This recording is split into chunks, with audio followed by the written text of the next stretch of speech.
السلام عليكم ورحمة الله تعالى وبركاته. بسم الله العليم القدرة والشان شديد البطش والبرهان حافظ الدين والقرآن ما شاء الله كان وما لم يشع لم يكن لا حول ولا قوة إلا بالله العلي العظيم ما شاء الله كان وما لم يشع لم يكن لا حول ولا قوة إلا بالله العلي العظيم. الحمد لله نحمده ونستعينه ونستغفره ونؤمن به ونتوكل عليه ونعوذ بالله من شرور أنفسنا ومن سيئات أعمالنا. من يهده الله فلا مضل له ومن يضلل فلا هادي له. ونشهد أن لا إله إلا الله وحده لا شريك له. ونشهد أن سيدنا ونبينا ومولانا محمدا عبده ورسوله أرسله بالحق بشيرا ونذيرا وداعيا إلى الله بإذنه وسراجا منيرا. أما بعد فقد قال الله تعالى في القرآن العظيم والفرقان المجيد فأعوذ بالله من الشيطان الرجيم بفضل بسم الله الرحمن الرحيم. والذين آمنوا وعملوا الصالحات أولئك أصحاب الجنة هم فيها خالدون. وقال نبينا صلى الله عليه وسلم يا أيها الناس أفشوا السلام وأطعموا الطعام وصلوا بالليل والناس نيام تدخلوا الجنة بالسلام.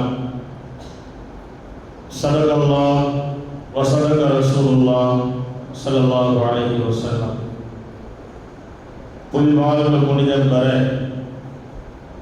ஃபுர்கானை உயிர்கழித்த பேருபகாரி அல்லாஹ்வுக்கு அனைத்து புகழும் உரித்தாகட்டுமாக. யாரை படைக்காவிட்டால் இவ்வையகத்தை நான் படைத்திருக்க மாட்டேன் என்று இறைவன் பறைசாட்டினானோ அப்படிப்பட்ட நாயகத் திருமேனி ஸல்லல்லாஹு அலைஹி வஸல்லம் அன்னவர்கள் மீதும் அன்னவர்களின் வாழ்க்கை நெறிகளை தங்களுடைய வாழ்க்கையில் கடுகளவும் பிசகாது பின்பற்றி ஒழுகிய அருமை சஹாபாக்கள் மீதும் தாபிஈன்கள் தபஅத் தாபிஈன்கள் இமாம்கள் அவுலியாக்கள் சுஹதாக்கள் நாதாக்கள் நல்லவர்கள் நம்மவர்கள் குறிப்பாக புனிதம் நிறைந்த இந்த ஜுமாவுடைய மஜ்லிஸிலே அமர்ந்திருக்கும் நம் அனைவர்கள் மீதும் அல்லாஹு தஆலாவின் சாந்தியும் சமாதானமும் என்றென்றும் என்று நிலவட்டுமாகுக. இறைவனின் இறை இல்லமாம் திரு கஅபா ஷரீஃபையும் இறை தூதுவரின் பூங்காவனம் ரௌலா ஷரீஃபையும் புனிதம் நிறைந்த பைத்துல் முகத்தஸையும் திரும்ப திரும்ப குடும்பத்தோடு சந்திக்கக்கூடிய நசீபை வல்ல ரஹ்மான் நமக்கும் நம்மை சார்ந்த அனைவர்களுக்கும் தந்த அருள் புரிவானாக. புனிதமான இந்த ஜுமாவுடைய மஜ்லிஸிலே நாம் எல்லாம் இப்படி ஒன்று கூடி அமர்ந்திருக்கிறோமோ இதுபோன்ற நாளை சுவனத்தில் நபிகள் நாயகம் ஸல்லல்லாஹு அலைஹி வஸல்லம் அன்னவர்களோடு ஒன்று கூடி அமரக்கூடிய நல் பாக்கியத்தை வல்ல ரஹ்மான் நம் அனைவர்களுக்கும் தந்த அருள் புரிவானாக. எந்த கலிமாவை ஏற்று இந்த உலகத்திலே நாம் நம்முடைய வாழ்க்கையை நடாத்தி கொண்டிருக்கிறோமோ அக்கலிமாவின் பிரகாரம் வாழ்ந்து மரணிக்கக்கூடிய வேளையில் லா இலாஹ இல்லல்லாஹ் முஹம்மதுர் ரசூலுல்லாஹ் என்ற கலிமாவை மொழிந்த நிலையில் மரணிக்கக்கூடிய நல்ல நசீபை வல்ல ரஹ்மான் நம் அனைவர்களுக்கும் தந்த அருள் புரிவானாக என்ற துஆவோடு இந்த ஜுமாவுடைய பிரசங்கத்தை நான் துவக்கம் செய்கிறேன். கண்ணியத்திற்கும் மரியாதைக்கும் உரிய அல்லாஹ்வின் நல்லடியார்களே, அருமை இஸ்லாமிய பெரியார்களே, அல்லாஹ்வுடைய மகத்தான கிருபையால் புனிதமான மார்க்கத்திலே நாமெல்லாம் அங்கம் வகித்து வாழ்ந்து வருகிறோம். நம்மின் மீது இரக்கம் கொண்ட இறைவன் எந்த ஒரு கட்டத்திலும் மனிதர்கள் வழி தவறிவிடக்கூடாது என்பதற்காக வேண்டி காலத்திற்கு ஏற்ற நபிமார்களையும் வேதங்களையும் அனுப்பி இந்த சமூகத்திற்கு தேவையான எல்லா காரியங்களையும் அவனாலேயே நாம் வாங்கி வருகிறோம். அதன் மூலமே அதை பயன்படுத்தியும் நாம் வந்து கொண்டிருக்கிறோம். ஆக மனித சமூகம் என்பது எல்லா வகையான வாழ்க்கை முறைகளும் அவர்களுக்கு வகுத்து தரப்பட்டிருக்கிறது. குர்ஆனின் மூலம் நமக்கு அதற்குண்டான வழிகள் காட்டப்பட்டிருக்கிறது. ஹதீஸுகளின் மூலம் நபிகள் நாயகம் ஸல்லல்லாஹு அலைஹி வஸல்லம் அவர்கள் நமக்கு சொல்லியும் செய்தும் காட்டி தந்திருக்கிறார்கள். அவர்களை ஒட்டி வாழ்ந்த சஹாபாக்கள், அதே போன்று வழிமார்கள், நாதாக்கள் போன்ற பெரும் பெரும் நாதாக்கள் நல்வழியை நம் அத்தனை பேர்களுக்குமே காட்டி தந்திருக்கிறார்கள். ஆக இனி ஒரு வழி நமக்கு காட்டப்பட வேண்டும் என்ற ஒரு நிலை இந்த சமூகத்தை பொறுத்தவரை இல்லை. எல்லாமே காட்டி தரப்பட்டிருக்கிறது. எனவேதான் அல்லாஹும் அல்லாஹ்வுடைய தூதரும் அதிகமான குர்ஆனுடைய ஆயாத்துகளும் ஹதீஸுகளும் நமக்கு தெளிவுபடுத்துவது என்னவென்று சொன்னால், இது போன்ற காரியங்களை செய்யுங்கள், நீங்கள் ஈடேற்றம் பெறுங்கள். இது போன்ற நல்ல அமல்களை செய்யுங்கள், சொர்க்கத்திற்குரியவர்களாக நீங்கள் மாறிக்கொள்ளுங்கள். இந்த காரியத்தை நீங்கள் செய்யாதீர்கள், அது நரகத்திற்குண்டான காரியமாக இருக்கிறது என்பதெல்லாம் நமக்கு அடையாளப்படுத்தப்பட்டிருப்பதை நாம் பார்க்கிறோம். எனவேதான் கண்ணியத்திற்குரிய பெருமக்களை, உலகத்திலே வாழ்க்கையை நடாத்தி கொண்டிருக்கிற நாம் செய்கிற எல்லா அமல்களுமே நமக்கு இறுதியாக வெற்றி கிடைக்க வேண்டும். அந்த வெற்றி எதன் மூலம் இருக்க வேண்டும்? சுவனத்தை கொண்ட வெற்றியாக அது இருக்க வேண்டும். சுவனத்தில் அங்கம் வகிக்கக்கூடியவர்களாக நாம் இருக்க வேண்டும். சுவனத்தை நாம் எப்படியாவது நாம் அடைந்து விட வேண்டும் என்பதற்காக வேண்டித்தான் உலகத்திலே பல்வேறு வகையான நற்காரியங்களை நாம் செய்து வருகிறோம். எந்த அளவுக்கு என்று சொன்னால், நாம் செய்கிற எல்லா நல்ல விஷயங்களும் சரி, இதை செய்தால் நமக்கு சொர்க்கம் கிடைக்கும், இதை பேசினால் நமக்கு சொர்க்கம் கிடைக்கும், இந்த காரியத்திற்கு நாம் ஆதரவளித்தால் நமக்கு சொர்க்கம் கிடைக்கும். எனவே சொர்க்கம் நமக்கு காட்டப்பட்டிருக்கிறது.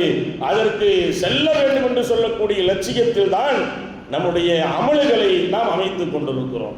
அல்லாஹ் குர்ஆனிலே சொல்லுகிற பொழுது, வல்லதீன ஆமனு வஅமிலு ஸாலிஹாத்தி உலாயிக ஸஹாபுல் ஜன்னா ஹும் ஃபீஹா காலிதூன். ஈமான் கொண்டவர்கள் யார்? நல்ல அமல்களை செய்வார்கள்.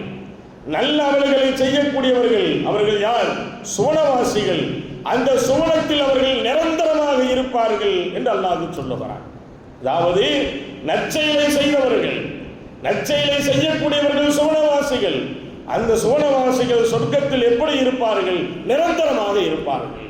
என்று சொன்னால், நாம் செய்கிற நற்காரியங்கள் அது சொர்க்கத்திற்குரியதாக இருக்கிறது. எனவே சொர்க்கத்தில் நாம் இருப்போம், அதுவும் நிரந்தரமாக இருப்போம் என்பதை அல்லாஹ் நமக்கு சொல்லுகிறார். நம்ம பார்க்கிறோம், நபிகள் நாயகம் ஸல்லல்லாஹு அலைஹி வஸல்லம் அவர்கள் அதற்கு நிறைய வழிமுறைகளை நமக்கு சொல்லுவார்கள். சொர்க்கத்தை காட்டக்கூடிய பாதை, சொர்க்கத்திற்கு செல்லக்கூடிய வழி எது, சொர்க்கத்தினுடைய பாதை எது, அதை நீங்கள் தெரிந்து நடந்து கொள்ளுங்கள். நீங்கள் சொர்க்கத்திற்குரியவர்களாக உங்களை நீங்கள் மாற்றிக்கொள்ள வேண்டும் என்று கண்மணி ரசூலுல்லாஹி ஸல்லல்லாஹு அலைஹி வஸல்லம் அவர்கள் சொல்லுவார்கள். அதுல முதலாவதாக பெருமானார் ஸல்லல்லாஹு அலைஹி வஸல்லம் அவர்கள் சொல்லுகிற செய்தி மார்க்க கல்வி. மார்க்க கல்வி அதை யார் படிப்பதற்கு முனைகிறார்களோ, யார் அதன் மீது அதிகம் ஆர்வம் எடுத்துக் கொள்கிறார்களோ, அதற்காக வேண்டி முயற்சி மேற்கொள்கிறார்களோ, அவர்கள் செல்லுகிற பாதை சொர்க்கத்தின் பாதை என்று சொன்னார்கள் கண்மணி ரசூலுல்லாஹி ஸல்லல்லாஹு அலைஹி வஸல்லம் அவர்கள். ஓதுகிறார்கள், அது சொர்க்கத்தினுடைய பாதை. ஓதுவதற்கு வருகிறார்கள், சொர்க்கத்தினுடைய பாதை. அது ஓதுவதற்குண்டான செலவினங்களை ஏற்றுக்கொள்கிறார்கள், சொர்க்கத்தினுடைய பாதை. கண்ணியத்திற்குரிய பெருமக்களே, அந்த இல்முக்காக வேண்டி என்னென்ன முயற்சிகளை மேற்கொள்கிறார்களோ அத்தனை பாதைகளும் சொர்க்கத்திற்குரிய பாதை. ஸல்லல்லாஹு அலைஹி வஸல்லம் அவர்கள் சொல்லுகிறார்கள் என்று சொன்னால், நாம் என்ன பார்க்கிறோம்? சொர்க்கத்துடைய பாதைகளை பெருமானார் நமக்கு காட்டி இருக்கிறார்கள். அந்த பாதைகளில் நடந்து நாம் சொர்க்கத்திற்கு செல்ல வேண்டும். இரண்டாவதாக பெருமானார் ஸல்லல்லாஹு அலைஹி வஸல்லம் அவர்கள் சொல்லுவார்கள், அனாதைகள், அனாதைகளை அரவணைக்கக்கூடியவர்கள், எத்தீமானவர்கள் இருக்கிறார்கள், அல்லது எந்த வகையான உதவியும் செய்யப்படாத மக்கள் வாழ்ந்து கொண்டிருக்கிறார்கள், அவர்களுக்கு யார் உதவி செய்வார்களோ அந்த உதவி செய்கிற அந்த செயல் இருக்கிறது, அது சொர்க்கத்தினுடைய பாதை என்று சொன்னார்கள் பெருமானார் ஸல்லல்லாஹு அலைஹி வஸல்லம். அனாதைகளை நீங்கள் அரவணைத்தால் அது உங்களை சொர்க்கத்திற்கு கொண்டு போய் சேர்க்கும். எனவே அனாதைகளுக்கு நீங்கள் அதிகமாக உதவி செய்யுங்கள் சொன்னார்கள் பெருமானார் ஸல்லல்லாஹு அலைஹி வஸல்லம் அவர்கள். யார் அனாதைகளுக்கு எத்தீம்களுக்கு உதவி செய்கிறார்களோ அவர்கள் சொர்க்கத்தில் என்னோடு இப்படி இருப்பார்கள் என்று சொல்லி 2 விரல்களையும் சேர்த்து சமூகத்திற்கு காட்டினார்கள் கண்மணி ரசூலுல்லாஹி ஸல்லல்லாஹு அலைஹி வஸல்லம் அவர்கள். என்று சொன்னால் நாம் பார்க்கிறோம், அனாதைகளை அரவணைப்பது என்பது, அனாதைகளுக்கு உதவி செய்வது என்பது சொர்க்கத்தினுடைய பாதை. மூன்றாவதாக பெருமானார் ஸல்லல்லாஹு அலைஹி வஸல்லம் அவர்கள் சொல்வார்கள், யாராவது நோய்வாய்ப்பட்டிருந்தால் அவரிடத்தில் நலம் விசாரிக்க செல்லுங்கள், நலம் விசாரிக்க செல்லுங்கள். அப்படி நலம் விசாரிக்க செல்வது இருக்கிறதே அது சொர்க்கத்தினுடைய பாதை என்று சொன்னார்கள் பெருமானார் ஸல்லல்லாஹு அலைஹி வஸல்லம். நீங்க நோயாளியை பார்ப்பதற்காக வேண்டி, நலம் விசாரிப்பதற்காக வேண்டி நீங்கள் நடந்து செல்லுகிறீர்களே அந்த பாதை சொர்க்கத்தினுடைய பாதை. எந்த அளவுக்கு அதற்கு பெருமானார் வலியுறுத்துவார் என்று சொன்னால், ஒரு மனிதன் ஒரு நோயாளியை நலம் விசாரிப்பதற்காக வேண்டி காலையிலே செல்லுகிறான். காலையிலே சென்றால் 7000 மலக்குமார்கள், பெருமானார் ஸல்லல்லாஹு அலைஹி வஸல்லம் சொல்லுகிறார்கள், 7000 மலக்குமார்கள் இவன் காலையிலே ஒரு நோயாளியை விசாரிக்க சென்றால் அந்த 7000 மலக்குமார்கள் மாலை வரை அவனுக்காக வேண்டி பிரார்த்தனை செய்கிறார்கள். அதே நேரத்திலே மாலை நேரத்திலே ஒரு நோயாளியை விசாரிக்க சென்றால் மறுநாள் காலை வரை அந்த 7000 மலக்குகள் இவனுக்காக வேண்டி பிரார்த்தனை செய்கிறார்கள் என்பதாக கண்மணி ரசூலுல்லாஹி ஸல்லல்லாஹு அலைஹி வஸல்லம் சொன்னார்கள். அது மட்டுமல்ல, அப்படி விசாரிக்க செல்வது சொர்க்கத்தினுடைய பாதை. அது மட்டுமல்ல, பெருமானார் ஒரு செய்தியை அந்த ஹதீஸிலே சேர்த்து சொல்லுகிறார்கள், யார் ஒரு நோயாளியை நலம் விசாரிப்பதற்காக வேண்டி செல்லுவானோ அவனுக்கு சொர்க்கத்தில் ஒரு தோட்டம் அன்பளிப்பாக வழங்கப்படுகிறது. சொர்க்கத்தில் ஒரு தோட்டம் அன்பளிப்பாக வழங்கப்படுகிறது. சாதாரண ஒரு விஷயம்தான், நாம் செய்கிற காரியம் சாதாரண ஒரு விஷயம். கண்ணியத்திற்குரிய பெருமக்களே, அதாவது ஒருத்தருக்கு உடம்பு சரியில்லை, பாதிக்கப்பட்டிருக்கிறார், முடியாத நிலையில் இருக்கிறார், அவரை சென்று நாம் பார்க்கிறோம். அதாவது எவ்வளவு நேரத்தில் ஒதுக்க போறோம்? மீறி போன ஒரு 1/4 மணி நேரம் அல்லது ஒரு 1/2 மணி நேரம் நம்ம இதுக்காக வேண்டி ஒதுக்குவோம். இந்த 1/2 மணி நேரம் இதற்காகவே நாம் செலவழிக்கக்கூடிய அந்த காரியம் 7000 மலக்குகள் நமக்கு பிரார்த்தனை செய்கிறார்கள். சொர்க்கத்திற்குண்டான வழியாக அது கணிக்கப்படுகிறது. சொர்க்கத்தில் இவனுக்கு ஒரு தோட்டம் அமைத்து தரப்படுகிறது என்று சொன்னால் எவ்வளவு வெகுமதிகள் அல்லாஹ் தர்றான். ஆக இதையெல்லாம் ஸல்லல்லாஹு அலைஹி வஸல்லம் எதுக்கு சொல்றாங்க? இதெல்லாம் நீங்க செய்ய சொர்க்கத்துக்கு போயிருவீங்க, இதெல்லாம் நீங்க செய்ய சொர்க்கத்துக்கு போயிருவீங்க. சொர்க்கத்தினுடைய பாதையை பெருமானார் பட்டியலிடுவார்கள். அடுத்து சொல்லுவார்கள், நபிகள் நாயகம் ஸல்லல்லாஹு அலைஹி வஸல்லம் அவர்கள், ஒரு மனிதன் லா இலாஹ இல்லல்லாஹ் என்று சொல்லக்கூடிய அந்த திக்ரை எந்த அளவுக்கு அவன் அதிகமாக பயன்படுத்துவானோ, பயன்படுத்தக்கூடிய அந்த செயல் சொர்க்கத்திற்கு செல்லக்கூடிய வழி. ஸல்லல்லாஹு அலைஹி வஸல்லம் சொல்றாங்க, அதிகமாக லா இலாஹ இல்லல்லாஹ் சொல்லக்கூடிய, சும்மா இருக்கிற நேரத்தில் லா இலாஹ இல்லல்லாஹ், அதற்கு நேரத்தை ஒதுக்கி லா இலாஹ இல்லல்லாஹ், அதிகமாக இந்த திக்ருகளை யார் பயன்படுத்துவார்களோ அவர்களுக்கு நரகம் தடை செய்யப்படுகிறது. நரகம் தடை செய்யப்பட்டு விட்டால் என்ன கிடைக்கும்? சொர்க்கம் கிடைக்கும். ஆக லா இலாஹ இல்லல்லாஹ்வை நீங்கள் அதிகம் பயன்படுத்துங்கள், எனவே உங்களுக்கு என்ன கிடைக்கும்? சொர்க்கம் கிடைக்கும். சொர்க்கத்தினுடைய பாதையில் இதுவும் ஒன்று என்பதை கண்மணி ரசூலுல்லாஹி ஸல்லல்லாஹு அலைஹி வஸல்லம் அவர்கள் நமக்கு சொல்லுவார்கள். கண்ணியத்திற்குரிய பெருமக்களே, அடுத்து ஸல்லல்லாஹு அலைஹி வஸல்லம் சொல்றாங்க, அதாவது சொர்க்கத்திற்கு செல்லக்கூடிய வழி. பெருமானார் 6வதாக செய்தியை சொல்லுகிற பொழுது, சஹாபாக்கள் இருக்கக்கூடிய ஒரு பகுதியில் சில தோழர்கள் ரசூலுல்லாஹ்ட்ட கேட்பாங்க, யார் ரசூலுல்லாஹ், மக்கள் அதிகமாக சொர்க்கத்திற்கு செல்ல வேண்டும் என்று சொன்னால் என்ன நற்காரியத்தை செய்யணும் அப்படின்னு கேட்பாங்க தோழர்கள். பொதுவாகவே நபி அவர்களோடு தோழர்கள் அமர்ந்திருந்தால் ஏதாவது இது போன்ற என்ன செய்வாங்க, விஷயங்களை கேட்பாங்க. அப்புறம் ரசூலுல்லாஹ்ட்ட கேட்குறாங்க, யார் ரசூலுல்லாஹ், சொர்க்கத்திற்கு அதிகமாக நுழை வைக்கக்கூடிய காரியம் எது யார் ரசூலுல்லாஹ், எங்களுக்கு அறிவித்து தாருங்கள் என்று சொன்ன உடனே பெருமானார் ஸல்லல்லாஹு அலைஹி வஸல்லம் அவர்கள் சொன்னார்கள், ஒன்று இறையச்சம், அல்லாஹ்வுடைய அச்சம், அல்லாஹ்வுடைய பயம் உள்ளத்திலே இருந்தால் அவனை சொர்க்கத்திற்கு அல்லாஹ் அவனை அனுப்பி வைப்பான். இரண்டாவதாக நற்குணம், நல்ல குணம் இருக்க வேண்டும். நார குணம் என்பது மனிதனுக்கு இருக்கக்கூடாது. தவறான குணம் என்பது மனிதனுக்கு இருக்கக்கூடாது, கெட்ட குணம் என்பது மனிதனுக்கு இருக்கக்கூடாது. ஆக நல்ல குணம் இருக்க வேண்டும். அது இருந்தால் அந்த நல்ல குணம் என்பது அவனை சொர்க்கத்திற்கு அழைத்து செல்லும். பெருமானார் ஸல்லல்லாஹு அலைஹி வஸல்லம் அவர்கள் சொர்க்கத்தினுடைய பாதை இந்த சமூகத்திற்கு காட்டுகிறார்கள்.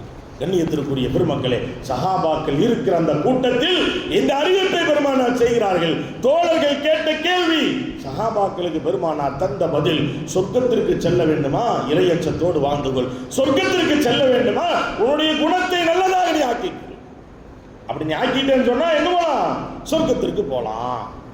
கண்ணியத்திற்குரிய பெருமக்களே, அடுத்து பெருமானார் ஸல்லல்லாஹு அலைஹி வஸல்லம் அவர்கள் ஏழாவதாக ஒரு செய்தியை சொல்வார்கள். அன்பு தோழர்களே, நீங்கள் அதிகமாக உண்மையை பேசுங்கள், உண்மையை நீங்கள் அதிகமாக பயன்படுத்திக் கொள்ளுங்கள். உண்மையை நீங்கள் பயன்படுத்துவதால் அந்த உண்மை உங்களை சொர்க்கத்திற்கு அழைத்து செல்லும். சொர்க்கத்தினுடைய பாதைகளில் ஒன்று உண்மையை பேசுவது, பொய்யை குறைத்துக் கொள்வது, குறைத்துக் கொள்வதல்ல, பொய்யை விட்டு விடுவது. கண்ணியத்திற்குரியவர்களே, பொய்யை விட்டு விடுவது, உண்மையை பேசுவது. அதாவது சில இடங்களில் பொய் பேசுவதற்கு மார்க்கத்தில் சில இடங்களில் அனுமதி தரப்பட்டிருக்கிறது. அது மார்க்கத்தை ஒட்டி இருக்கிற பிரச்சனை. கணவன் மனைவிக்கு மத்தியில் பிரச்சனை இருந்தால் என்ன செய்யலாம், பொய் சொல்லி சேர்த்து வைக்கலாம். அல்லது இருவர்களுக்கு மத்தியிலே, நண்பர்களுக்கு மத்தியிலே பிரச்சனை இருந்தால் சேர்த்து வைப்பதற்காக வேண்டி ஏதாவது என்ன செய்யலாம், சொல்லலாம். இந்த மாதிரி அனுமதி இருக்கிறது. ஆனால் மற்ற விஷயங்களில் பொய் சொல்வதற்கு அனுமதி இல்லை. அதில் நாம் கவனமாக இருக்க வேண்டும். எனவே உண்மையை அதிகமாக நீங்கள் பயன்படுத்துங்கள். சிலர்கள் நமக்கு மத்தியிலே நம்ம சொல்லுவோமா இல்லையா, அவர் எப்பவுமே அவர் பேசினா கரெக்டாக பேசுவார்ப்பா, உண்மை பேசுவார். இது மனிதர்களுடைய நாவிலேயே நடமாடி கொண்டிருக்கும். சிலர்கள் பேசுவதை பார்க்கிற பொழுது அவர் எப்பவுமே உண்மை தான் பேசுவார் அப்படிங்குவான். சில ஆளுங்க வந்தாலே இவன் வந்துட்டான்ப்பா, இவன் பாட்டுக்கு மூட்டை அவுத்து விட்டுருவான், இவன் பேச ஒன்றுமே என்ன செய்ய முடியாது, பேசுகிற வாயை திறந்தா பொய்யாந்தான் இருக்கும், இவன் பக்கத்தில் நிற்காதீங்கன்றான். அவன் அங்கே வர்றானே எங்கேயே ஓடிடுவான். இவன் வந்தால் இருக்கிறதெல்லாம் பொய்யா பேசிகிட்டு இருப்பான், அதனால் பக்கத்தில் நிற்காதுன்றான். இது மனிதனுடைய புழக்கத்திலேயே நம்மளுடைய வாழ்க்கையினுடைய மரபிலேயே பார்த்து கொண்டிருக்கிற விஷயங்கள் இது. அதனால தான் ஸல்லல்லாஹு அலைஹி வஸல்லம் சொல்கிறாங்க, உண்மையை பேசுங்கள், அது உங்களுக்கு சொர்க்கத்துக்கு அழைத்து செல்லும். அதனால தான் உண்மையான வாழ்க்கை யாரிடத்தில் இருக்கிறதோ, சிலர் சொல்லுவாங்க பார்த்துருக்கீங்களா, ஹஜ்ரத் எங்கள் வியாபாரமெல்லாம் பார்த்தீங்கன்னா பொய் சொல்லாமல் நடக்காது. எங்கள் வியாபாரம் வந்து பொய் சொன்னால் தான் ரொம்ப உத்தம நாளில் உலகத்தில் வாழ்ந்தோம்னா சோறு கிடைக்காது அப்படின்னு சொல்லுவாங்க. எல்லா உலகத்துக்கு நல்லா தான் இருக்கும், உலகத்துக்கு நல்லா இருக்கும். இப்போ நான் சொல்கிறேன்னு வச்சுங்களேன், அஜித்துக்கு என்ன, அஜித் மாதமான அங்கே வாங்குவார், அதனால பிரச்சனை இல்லை. எல்லாம் நம்ம மனசில் எல்லாம் ஓடும், மனுஷன் தானே, எல்லாமே ஓடும், அதெல்லாம் பிரச்சனை இல்லை. ஆனால் அல்லாட்ட வெற்றி அடையணும், சொர்க்கம் வேணும் அப்படின்னு சொன்னால் என்னதான் செய்யணும், உண்மை தான் பேசணும். அது வியாபாரமாக இருந்தாலும் சரி, எதா இருந்தாலும் சரி, உண்மையை பேசினாதான். உண்மையை பேசாமல் பொய்யில் நம்ம ஏதாவது சொல்லி சம்பாதிச்சோம் அப்படின்னு சொன்னால் நிச்சயமாக அது நிரந்தர சுகத்தை தராது, நிரந்தர சுகத்தை தராது. இடையில ஏதாவது ஒரு வேலையை அதை செஞ்சிடும். அது எப்படி வருதுன்னு நமக்கு தெரியாது. அல்லாஹ் நம்மளை எல்லாம் காப்பாற்றுவானாங்க. ஆக உண்மை என்பது நம்முடைய வாழ்க்கையில இருக்க வேண்டும். ஆக உண்மை என்பது, உண்மையை பேசினால் அது சொர்க்கத்திற்கு உங்களை அழைத்து செல்லும். அடுத்து எட்டாவதாக பெருமானார் ஸல்லல்லாஹு அலைஹி வஸல்லம் சொன்னார்கள், கோபத்தை நீங்கள் அடக்குங்கள், அது சுவனத்தினுடைய பாதை என்று சொன்னார்கள். கோபத்தை அடக்குவது சுவனத்தினுடைய ஒரு பாதை. யாரு கோபத்தை அடக்கி இந்த உலகத்திலே கோபத்தை கட்டுப்படுத்தி வாழுகிறானோ அவனுக்கு நாளை சொர்க்கத்தில் அல்லாஹ் என்ன செய்வான் என்று சொன்னால், ஹூர்லீன்கள் என்று சொல்லக்கூடிய பெண்கள், அவர்களோடு வசிக்கக்கூடிய வாய்ப்பையும் நசீபையும் அல்லாஹ் ஆண்களுக்கு ஏற்படுத்துகிறான் என்று கண்மணி ஸல்லல்லாஹு அலைஹி வஸல்லம் அவர்கள் சொன்னார். கோபத்தை அடக்கி கொள்ள வேண்டும். நான் கோபம் வந்துருச்சுன்னு வச்சுக்கோ, நான் என்ன பேசுவேன்னு எனக்கே தெரியாதுங்க. அது ஒரு பெருமை மாதிரி நம்ம ஆளுகிட்ட, அது ஒரு பெருமை. நான் கோபம் வந்துருச்சுன்னா மனுஷனாகவே இருக்க மாட்டேன், மனுஷனாக இல்லைன்னு மிருகம். அஞ்சு அதாவது என்ன ஆயிரும், நான் மனுஷன் இல்லைன்னு ஒத்துக்கிறது பெரிய விஷயம்தான். அப்போ மிருகமாயிரும், அப்படித்தானே? அதை வந்து பெருமையாக பேசுறது. நான் கோபம் வந்தது அப்போ அதை அப்படியே மக்கள்கிட்ட பழக்கி வச்சு மக்கள் என்ன செய்வாங்கன்னா பேசுவாங்க, ஏதாண்ட போகாத, ஒரு மாதிரியான கோபமாக பேசுவான், எதையாவது சொல்லிடுவான் அப்படின்வாங்க. இதை சொல்கிறது இவர் பெருமையாக நினச்சிக்குவார். ஆனால் அது எவ்வளோ கேவலம் கீழ்த்தரங்கிற மாட்டேன். அதான் யதார்த்த நிலைமை. ஆக இது மனிதத்தன்மை அல்ல. கோபத்தை அடக்க வேண்டும். கோபம் வராமல் இருக்காது, எல்லாத்துக்கும் கோபம். ஆசிரியர்களுக்கு மாணவ மாணவிகள் மீது கோபம் வரும், பெற்றோர்களுக்கு ஆசிரியர்கள் மீது கோபம் வரும். அப்படித்தானே? கரெக்டாக மதிசாக்கு வாங்கன்னு சொல்லுவோம், ஏதாவது நிற்க வைப்போம், எப்படி என் பிள்ளை நிற்க வைக்கலாம் வருவாங்க. ஆக இந்த மாதிரி கோபங்கள் சில நேரங்கள் என்னான்னு கேட்டிங்கன்னா ஆபத்தில் போய் முடிச்சிடும். கோபம் ஆபத்தில் போய் முடிச்சிடும். ஏற்கனவே உங்களுக்கு நான் சொல்லியிருப்பேன், 2 பேர் ஒரு 10-15 ஆண்டுகளுக்கு முன்னால் திருச்சி என்ற பகுதி என்று நான் நினைக்கிறேன், பைப்படியில் 2 பெண்கள் பேசுறாங்க. 2 பெண்கள் வீட்டில் சாதனை வைக்கிற விஷயமா பேசுற விஷயம் தான் பேப்பர்ல முதல் பக்க செய்தியா வந்துச்சு. 2 பேர் பேசுறாங்க, பிரச்சனையாக 2 பேர் பேசுறவங்க பேசுற 2 பேர் யாரும் பேசுறாங்க, அந்த ஆள் அங்க இல்ல, இல்லாத ஒரு பெண்மணியை பேசுறாங்க. அந்த 2 பேர்த்துல கேட்ட பொம்பளை என்ன செஞ்சது, அங்க போய் சொல்லி கொடுத்துருது. அந்த அம்மா இந்த பொம்பளை வீட்டுக்கு வருது, 2 பேரும் கண்டிப்பா சண்டை போடுறாங்க. இந்த சண்டை எதிர போய் முடிஞ்சிச்சு அப்படின்னு சொன்னீங்கன்னா, மாலையிலே 2 பேர்களுடைய கணவன்மார்கள் வேலை முடித்து வருகிறார்கள். வேலை முடித்து வந்த உடனேயே 2 பெண்களும் அவர்களுடைய கணவன்மார்களிடத்தில் சொல்லுகிறார்கள். 2 பேர்களும் உங்களுக்கெல்லாம் தெரியுமா இல்லையா, கிராமவாசிகள், கிராமத்துக்காரர் கொஞ்சம் எல்லாத்துலையும் வேகமாக இருப்பான். நம்ம ஊரில் சண்டை போடுவாங்க, பார்த்துடலாம் நான் விட்டுற மாட்டேன் அப்படின்னு சொல்லுவாங்க, அடிக்கவே மாட்டாங்க. தாய் சொல்லுவாங்க, அடிக்க மாட்டாங்க. ஆனால் கிராமத்தில் அப்படி இல்லை, அடிக்கணும் தான் அடிச்சு போட்டுருவான். கொஞ்சம் வேகமாக இருக்கும். அரபிகளில் காட்டு அரபிகள்னு சொல்லுவாங்க. அரபிக மாதிரி இல்லை, காட்டு அரபிகள் எப்படின்னு கேட்டோன்னா பேசுறதெல்லாம் இல்லை, எல்லாம் வேலை தான். அந்த மாதிரி கிராமத்தில் அப்படி இருப்பாங்க. நம்ம ஊர்ல எல்லாம் 1 மணி நேரமாக சண்டை போடுவாங்க, அடிக்கவே மாட்டாங்க.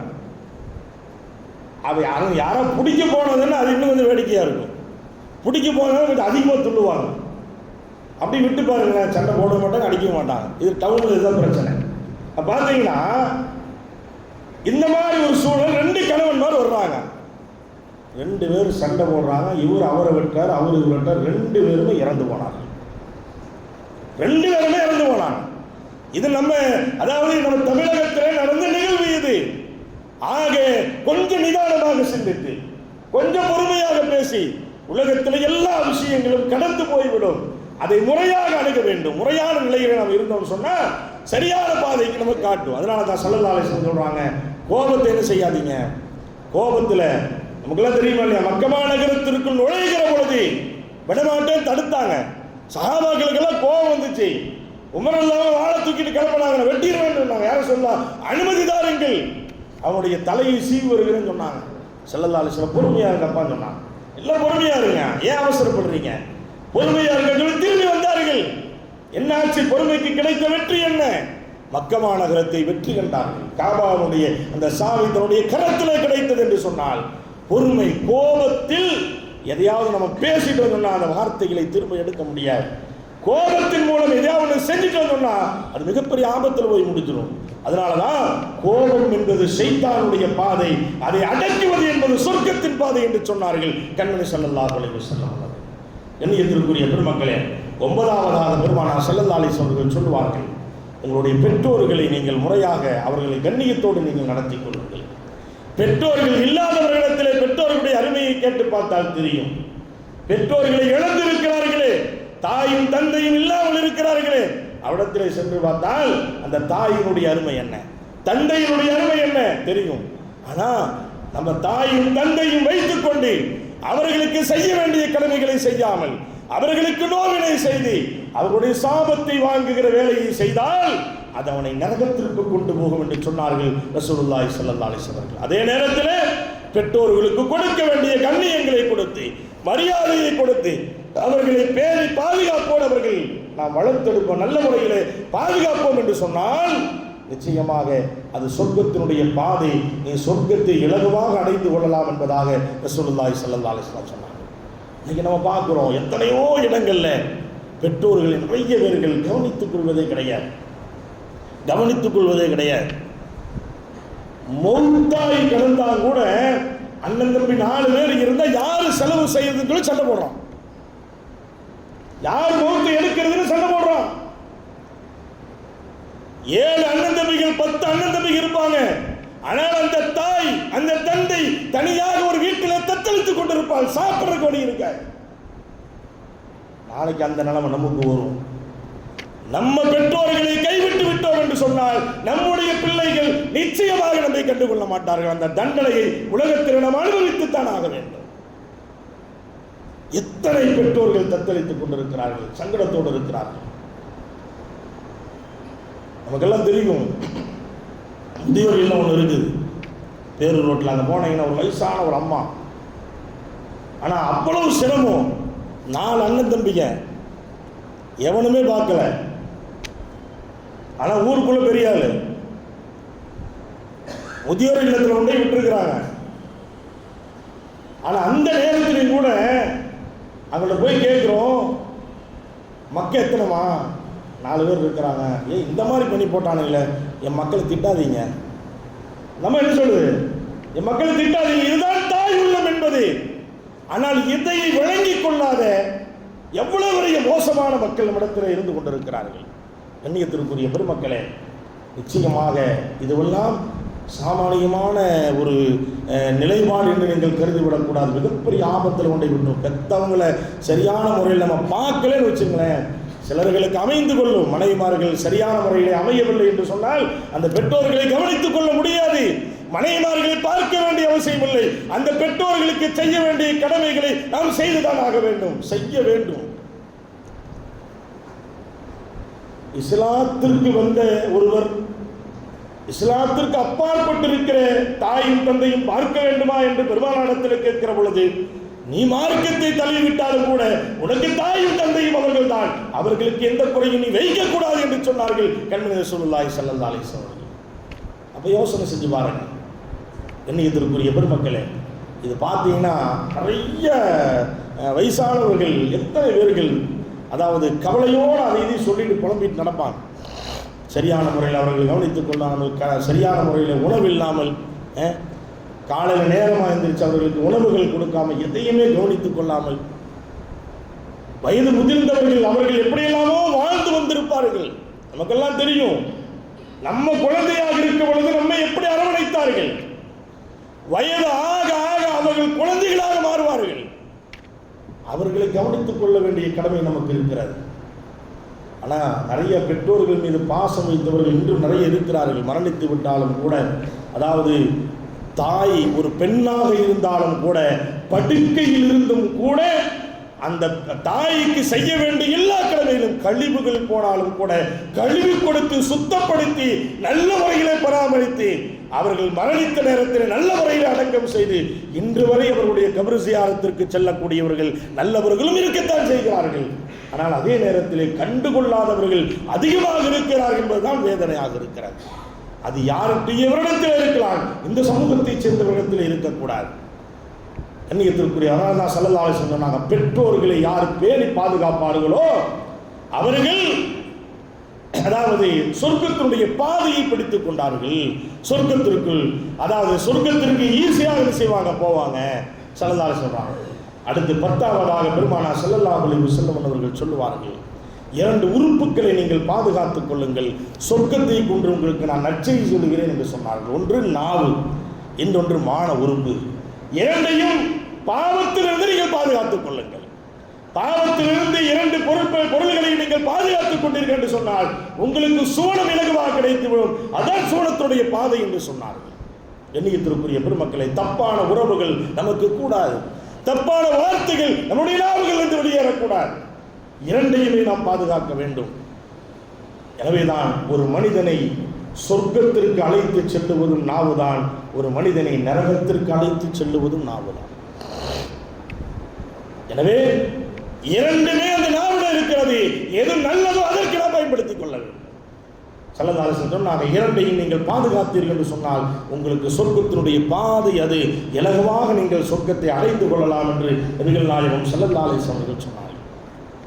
கண்ணியத்திற்குரியவர்களே, அதே ஒன்று 4 விஷயங்களை ஒரே நாளில் ஒரு மனிதன் செய்தால் அவன் இலகுவாக சொர்க்கத்திற்கு செல்லுவான். பெருமானார் ஸல்லல்லாஹு அலைஹி வஸல்லம் சொல்லுகிறார்கள். அதிலே முதலாவதாக என்ன காரியம் என்று சொன்னால், நோன்பு வைத்திருக்கிறான். அந்த நோன்பு வைத்த நிலையிலேயே யாராவது நோயாளியாக இருந்தால் அந்த நோயாளியை நலம் விசாரிக்க சென்றிருக்கிறான். மூன்றாவதாக அன்றைக்கு ஏதாவது ஒரு மௌத்து ஏற்பட்டிருந்தால் அந்த மௌத்திலே கலந்து கொள்ளுகிறான். நான்காவதாக அதே நாளிலே ஏதாவது ஏழைகளுக்கு உணவளிக்கிறான். ஏதாவது ஏழைகளுக்கு உணவளிக்கிறான். இதை செஞ்சாங்கன்னா அவன் ஈஸியாக அவன் சொர்க்கத்திற்கு சென்று விடுவான் என்று ரசூலுல்லாஹி ஸல்லல்லாஹு அலைஹி வஸல்லம் அவர்கள் சொன்னார்கள். இந்த ஏழைகளுக்கு உணவளிப்பது என்பது இருக்கிறதே, அது ஒரு சாமானியமான விஷயம் அல்ல. நீங்கள் எந்த காரியமாக இருந்தாலும் சரி, ஒரு காரியத்தை செய்ய முற்படுகிற பொழுது ஒரு 4 ஏழைகளுக்கு ஏதாவது உணவுகளை கொடுத்துட்டு, 4 எத்தீம்களுக்கு ஏதாவது உணவு கொடுத்துட்டு ஒரு காரியத்தை நாம் செய்து பார்த்தோம் என்று சொன்னால் அந்த காரியத்தில் அல்லாஹ் நிச்சயமாக வெற்றியை தருவான். நிச்சயமாக வெற்றியை தருவான். பழைய காலத்தில் இருந்தது.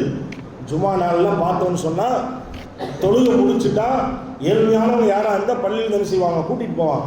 வீட்டில் போய் சாப்பாடெல்லாம் என்ன செய்வாங்க, கொடுப்பாங்க. ஆனால் இன்னைக்கு அந்த நிலை மாறினாலும் கூட சில நிகழ்வுகள் பார்க்க முடிகிறது. ஜுமா அன்று நிறைய பேர்கள் என்ன செய்கிறாங்க, இந்த பள்ளிவாசலுக்கு முன்னாடி நிற்கிறவங்களுக்கெல்லாம் உணவுகள் என்ன செய்கிறாங்க, சப்ளை செய்யக்கூடியதெல்லாம் நம்ம பார்க்குறோம். இதை ஒவ்வொருத்தரும் நம்ம செய்யணும். ஒவ்வொருத்தரும் நம்ம செய்யணும். அதாவது எப்படி இருந்தாலும் வெள்ளிக்கிழமை நம்ம என்ன செஞ்சிடும், வாசம் எடுத்துருவோம். அப்படித்தானே? வெள்ளிக்கிழமை வாசம் இல்லாமல் இருக்காது. வாசத்தோடு தான் சாப்பிடுவோம். நம்ம என்ன செய்வோம்னா, சாப்பாடாக இருக்க கொடுக்கணும். என்ன அடுத்தவங்களுக்கு கொடுக்குறோம், ஏதாவது கறி மீன் ஏதாவது இருந்தால் நல்லா இருக்கும், அப்படி இருந்தால் தானே சரியாக இருக்கும் அப்படின்னு நினைப்போம். அல்லந்தில் ஒன்றும் பிரச்சனை அது எடுக்காமல் இருக்க போகிறதில்ல. நம்ம ஒன்று ஞாயிற்றுக்கிழமை எடுப்போம், இல்லைன்னா என்ன செஞ்சுருவோம், வெள்ளிக்கிழமை எடுத்துருவோம். போக சேர்த்து நாங்கள் 7 நாளுமே அதான் சாப்பிட்றோம் அப்படின்னு சொல்கிற மாதிரியே இருக்குது பார்க்குறத பார்த்தா. அதான் ஹராமுன்னு இல்லையா, ஹலால் தானே, தாராளமாக சாப்பிட்லாம். ஆக கொலஸ்ட்ரால் நல்லா ஏற்றி வச்சுக்கணும். கொலஸ்ட்ரால் நல்லா ஏற்றி வச்சு டாக்டர்கிட்ட போனால் எடுத்தோடனே என்னன்னெல்லாம் கேட்கறது இல்லை. 3 நாளைக்கு சாப்பாடை கம்மி பண்ணிக்கோன்னு சொல்லுவான் டாக்டர். சொல்கிற 3 நாளைக்கு சாப்பாடை கம்மி, அதை கம்மி பண்ணால் எல்லாம் சரியாக போயிடும். அதுதான் எல்லா விஷயத்துக்கும். ஆக என்ன கேட்டீங்கன்னா, ஏழைகளுக்கு உணவு கொடுக்குறப்ப ஏதோ ஒரு நாள், வாரத்துக்கு ஒரு நாள் அல்லது மாதத்திற்கு ஒரு நாள், ஒரு ஏழைக்கு நம்ம குடும்பத்தில் இருந்தால் குடும்பத்தில் இருக்கிறவங்களுக்கு கொடுக்கலாம். அல்லது நம்ம வீட்டுக்கு பக்கத்துலேயே எத்தனையோ பேர் இருப்பாங்க. யாரையா ஒரு ஆள்கிட்ட இன்னைக்கு நான் எங்கள் வீட்டுக்கு சாப்பாடு நீங்கள் சாப்பிடுங்கன்னு சொல்லி இந்த பழக்கத்தை நாம் நம்மளுடைய பழக்கத்துக்கு கொண்டு வந்து பாருங்கள். அல்லாஹ் வாழ்க்கையில் நிறைய மாற்றத்தை தருவான். நிறைய மாற்றத்தை தருவான். இப்ராஹிம் அலைஹிஸ்ஸலாம் விருந்தாளி இல்லாமல் சாப்பிட்டதே கிடையாது. அதற்குண்டான எல்லா நிலைகளும் அவர்கள் பெற்றுக்கொண்டார்கள். நபிகள் நாயகம் ஸல்லல்லாஹு அலைஹி வஸல்லம் ஏதாவது ரொட்டி துண்டுகள் தான் வீட்டில் இருக்கும், அதை சாப்பிட்றதுக்கு 4 சஹாபாக்கள் இருப்பாங்க. அப்போ என்ன கேட்டீங்கன்னா, அப்போ இந்த பழக்கத்தை நாம் பழகி கொண்டால் நிச்சயமாக நம்மளுடைய வாழ்க்கையில் நிறைய மாற்றத்தை பார்க்க முடியும்.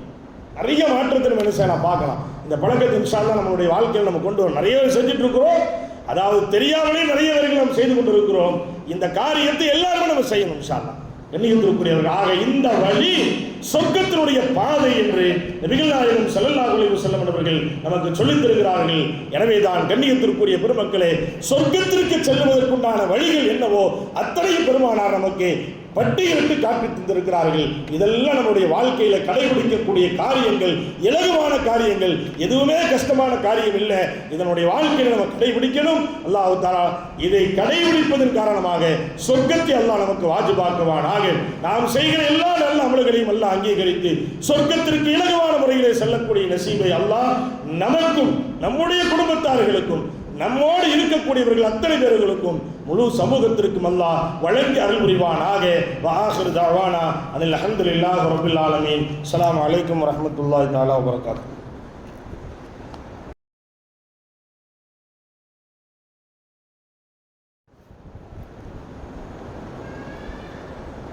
அஸ்ஸலாமு அலைக்கும் வரஹ்மத்துல்லாஹி தஆலா வபரகாத்துஹு. بسم الله العظيم القدرة والشان شديد البطش والبرهان حافظ الدين والقرآن ما شاء الله كان وما لم يشأ لم يكن لا حول ولا قوة إلا بالله العلي العظيم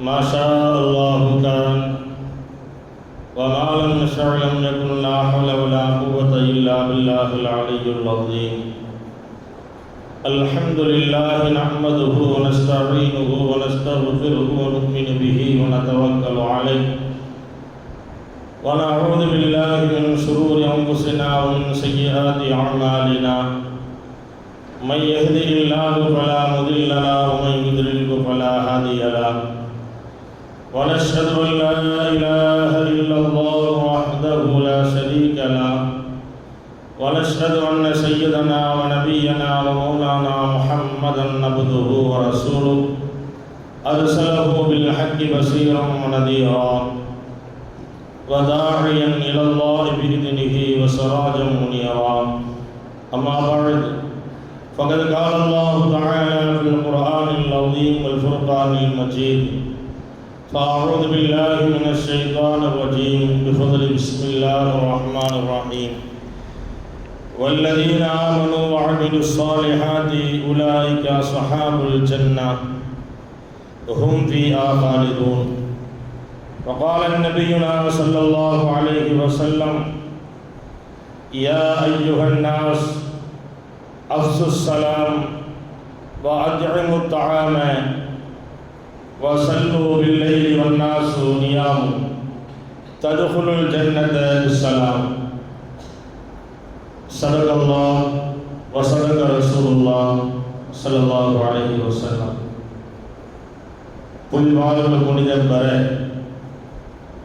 ஃபுர்கானை குவிக்கழித்த பேருபகாரி அல்லாஹ்வுக்கு அனைத்து புகழும் உரித்தாகட்டுமாக. யாரை படைக்காவிட்டால் வையகத்தை நான் படைத்திருக்க மாட்டேன் என்று இறைவன் பறைசாட்டினானோ அப்படிப்பட்ட